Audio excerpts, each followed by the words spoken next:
हुजूर ने फरमाया था कि मुझे अल्लाह ने भेजा ही दुनिया में दो चीजों के लिए, एक बुत परस्ती का खात्मा कर दूं, दूसरे म्यूजिकल इंस्ट्रूमेंट्स का खात्मा कर दूं। अब मैं देखता हूं इस पे कौन सुभान अल्लाह कहता है जोर से।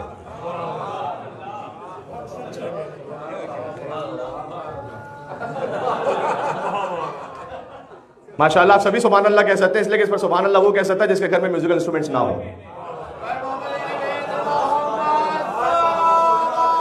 अल्लाहुम्मा सल्ली अला मुहम्मद।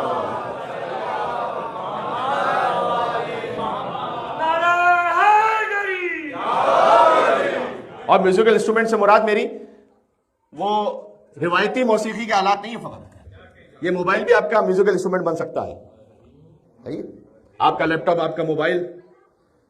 इस खातिर है हुजूर ने बुत परस्ती के साथ करार दिया। देखिए हुजूर ने फरमाया कि मैं बुत परस्ती के खात्मे के लिए आया हूं और गिना के आलात खत्म हो जाए। इसका मतलब यह है कि अगर कोई खुदा न खास्ता अपने आप को इस बात में इन्वॉल्व कर दे या उसकी फैमिली या बच्चे इन्वॉल्व हो जाए तो उसे बहुत गौर करना चाहिए कि हुजूर ने फरमाया था कि मैं बुत परस्ती और गिना के आलात खत्म करने के लिए आया हूं, लिहाजा अभी उसने आधे मकसद रिसालत पर अमल किया, आधा बाकी है। एक और बात भी अर्ज कर दूं और यहां बात खत्म करने लगा हूं। वर्किंग डे है, कल भी वर्किंग डे है, लिहाजा मैं गुफ्तगू तुलानी नहीं करना चाहता, वरना फजाइल के बाब में बहुत कुछ है कि जो बयान हो सके। एक म्यूजिकल इंस्ट्रूमेंट्स को अपनी लाइफ से निकाल दें, कोई भी म्यूजिक को। बात हलाल म्यूजिक है, उसका फायदा उठाकर हराम की तरफ ना जाए, और जो हराम है उसे तो मुकम्मल बंद कर दें। एक बहुत बड़े आयतुल्लाह थे जिनको किसी ने एक सीडी भेजी, तो जमाने में शायद सीडी वगैरह ज्यादा कॉमन थी, कि क़िबला ये सुन के बताइएगा कि इसमें कौन सा हलाल है कौन सा हराम है।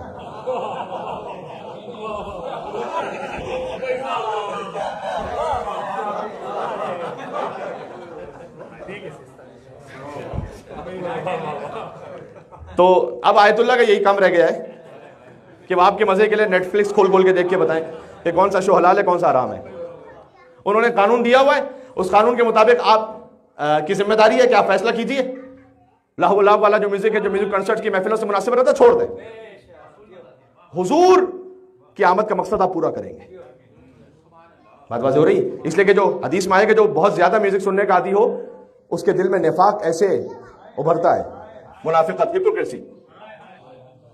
जैसे अगर एक जरखी जमीन पर बारिश बरस रही तो वहां पर हो नहीं सकता कि कुछ ना उगे, कुछ ना कुछ उगेगा, वैसे मुनाफिकत उगेगी दिल में जो म्यूजिक सुनने का आदी हो। ये हुजूर ने फरमाया।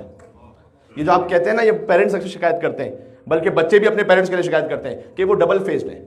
इमाम बारगाह में कुछ होते हैं, कहीं और कुछ होते हैं। बल्कि अक्सर बच्चों ने 2 इंस्टाग्राम अकाउंट्स बनाए हुए होते हैं, एक अपने फ्रेंड्स के लिए, ये सारे मैं राज खोल रहा हूं वालिदैन के सामने जश्न ईद मिलादुन नबी के सदके में, और एक अपने पेरेंट्स के लिए। पेरेंट्स बड़े खुश होते हैं कि हमारा बच्चा तो आयत कुरानी शेयर कर रहा है, सुभान अल्लाह, हदीस रसूल शेयर कर रहा है, कितना ही नेक पाकीज़ा मेरा बच्चा है। दूसरे अकाउंट पर नजर पड़ जाए तो ला हौला वला कुव्वता इल्ला बिल्लाहिल अलील अज़ीम कहते हुए इन्ना लिल्लाहि व इन्ना इलैहि राजिऊन आखिर में कहते हुए खड़े हो जाएंगे। क्यों? इसलिए कि वो फ्रेंड्स के लिए बनाइए। डबल फेस, ड्यूअल पर्सनैलिटी क्यों है? म्यूजिक की वजह से। हुजूर ने फरमाया कि मुनाफिकत आएगी, आप सामने कुछ और दिखाएंगे, असल में हकीकत में कुछ और होंगे। हम नेक बनना नहीं चाहते, नेक दिखना चाहते हैं।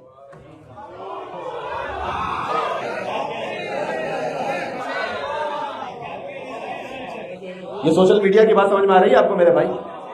हाँ, नेक बनना नहीं चाहते, नेक दिखना चाहते हैं।